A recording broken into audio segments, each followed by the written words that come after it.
Здравейте, деца! Здравейте, госпожо Друмева! Какво сте си направили тук на първия чин?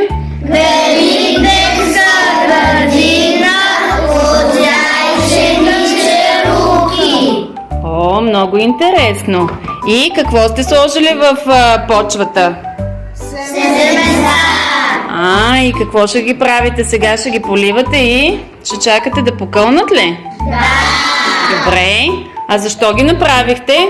За Великден. Точно така. А знаете ли някаква песен за Великден? Да. Ще ме изпеете ли? Да. Хайде. Чук, чук, яйчице, имаш ли си сърчице? Чук, чук, яйчице, имаш ли си сърчице? Знаеш ли какво е то? С нови дрежки и палто. Знаеш ли какво е то? С нови дрежки и палто.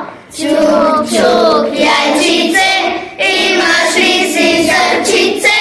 Чук, чук, яйчице, имаш ли си сърчице? Браво! Ръкопляскайте, защото аз съм изредирате. Браво!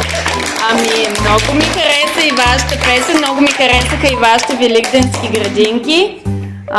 Нали знаете, че в петък, т.е. утре, аз ще ви ги дам да си ги занесете вкъщи и в къщи, нали обещавате да продължавате да се грижите за тях? Да!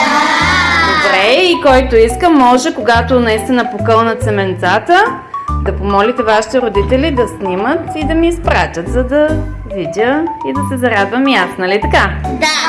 Добре, благодаря ви, бяхте много мили, внимателни, старателни. Довиждане! Добре!